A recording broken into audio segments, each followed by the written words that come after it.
Right now, I want to give you two tools to actually help you gain momentum. So one of the issues with building a business is overwhelm, right? It's quite easy to get excited about the future. And when we set goals and when we say, hey, we could double our business if we focus on the right things, we get excited. But then reality kicks in and our emails and our phone starts ringing and we've got to start prioritizing our time. Now, the discipline of time management is tough, right? First of all, you don't manage time, you manage activities.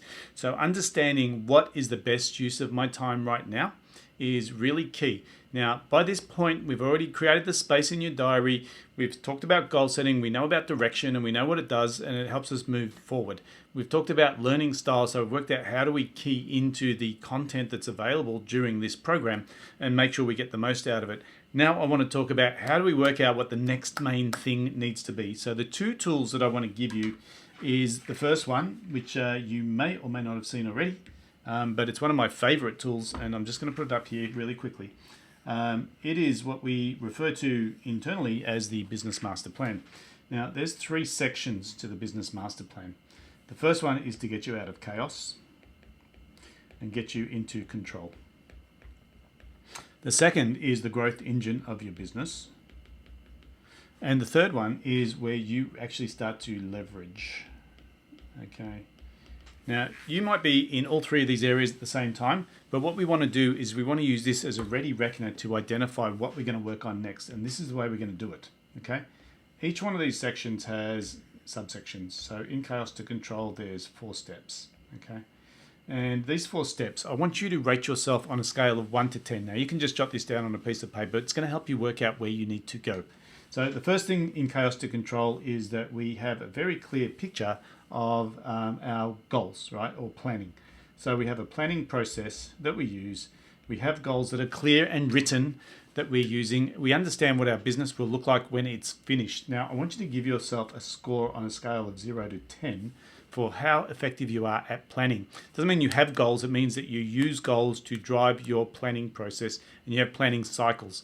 Think about a builder building a house. If he builds a house and he has a plan, he uses the plan every single day, he or she uses the plan every single day to make sure that they cut the right pieces of material. So just quickly start going on a scale of 1 to 10. The second thing I want you to think about is this one, productivity. Okay, so once again, this is about how effectively you manage time. And I want you to identify it same way on a scale of 0 to 10. Where do you rank yourself for your time management? That means you're organized every day, you're not stressed, you're not pressure prompted, you get things done in a proactive manner. The third piece of this puzzle is how good are you with numbers? Now, I'm not talking about just your profit and loss, I'm talking about leading and lagging indicators. Leading indicators are activity based, so how many sales calls, how many proposals, how many leads, all those sorts of numbers. Lagging indicators are revenue, profitability, and they should be reported to you monthly, if not weekly. Once again, on a scale of 0 to 10, I want you to rank yourself. The last one in Chaos to Control is the idea of providing excellent customer service. Now, when we talk about customer service and why we bring it in at Chaos to Control is we want a consistent delivery of your product or service so that when we grow the business, we're not going to lose quality. So once again, service delivery is about how effectively can you deliver your product or service and what capacity do you have. Once again, ready reckoner of 0 to 10. Once you've done this, right, this is going to give us indication of which is your lowest points. Growth only has 3 elements in it, okay? So the first element of growth is marketing, okay? And so in here, how effective are you at being proactive with your marketing? Now, what that means is you have a marketing plan that you follow. You actually have at least half a dozen different ways of generating leads for your business that are providing leads consistently every single week. Now, if you're doing that, you can scale yourself up near the 10. If you do not have a proactive marketing strategy, if you rely on word of mouth or you rely on the seasons to actually bring work to you, then you can rate yourself pretty low there. The next piece of the puzzle is going to be your business systems, okay? Now, when we say systems here, we're talking about organization chart, job descriptions, and KPIs. So how can I tell if a function is being done within the business correctly? Once again, a ready reckoner on a scale of 0 to 10, how would you rate yourself? Then after that, we can talk about your team. Okay?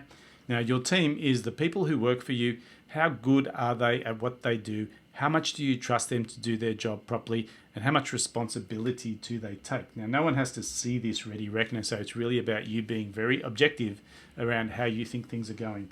And what we're doing here is we're looking for weakness within your system. Now, different people will be in different places, but let's keep going, because when we get up to leverage, there's basically two areas in here.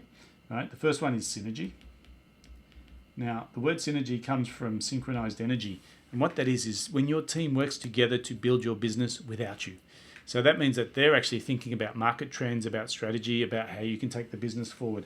If your team are doing that, you can rank yourself quite high up here. If your team are not doing that, then you can rank yourself a bit lower. And the last part of leverage is all about profitability. So this is where we put the word results in. Now, some people, their profitability is not about dollars, it's about time, free time.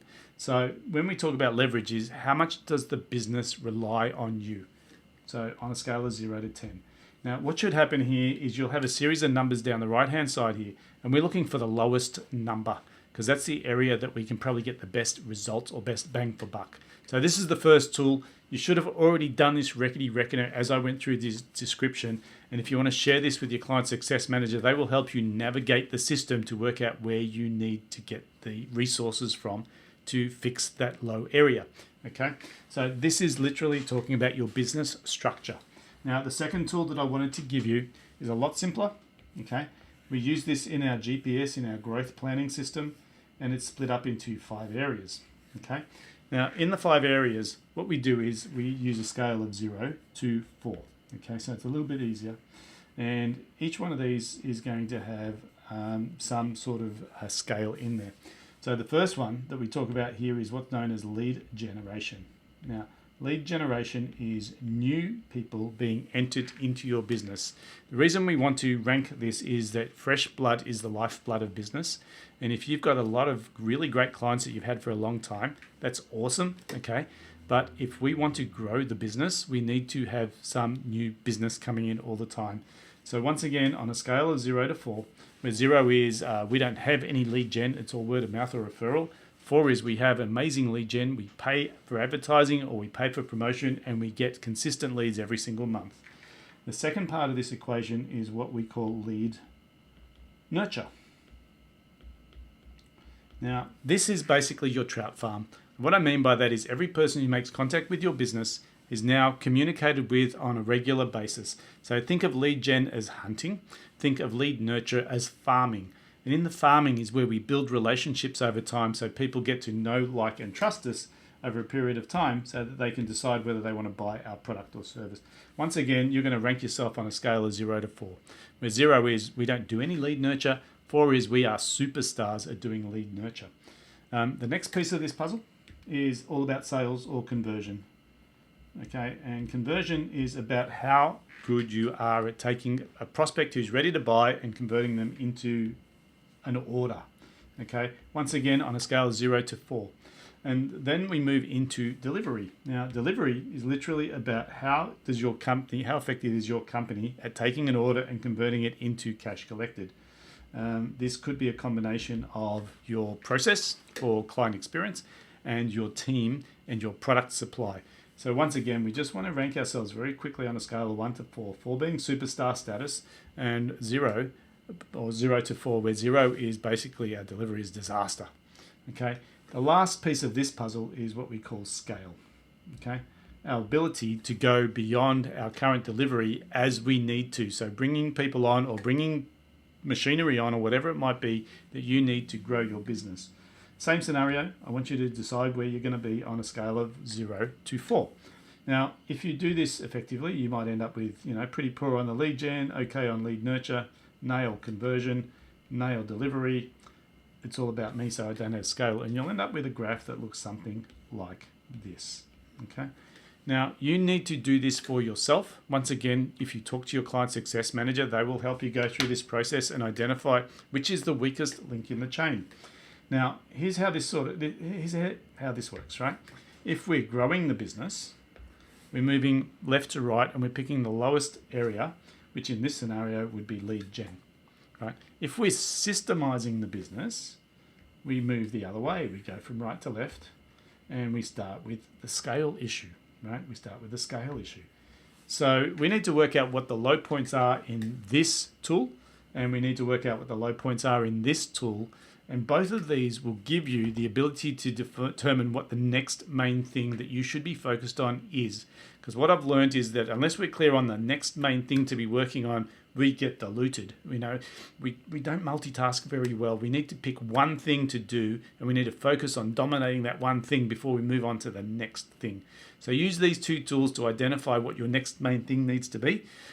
Get the help of your client success manager if you need to, right? Just to make sure that we can focus on that, and then we can put you in the right direction for those resources that will help you. So that could be webinars, it could be tools, or it could even be coming to the right mastermind session so that we can guide you through this process. So please use these two tools to identify your next main thing, and then we can focus in on evolving that next main thing and implementing it within your business.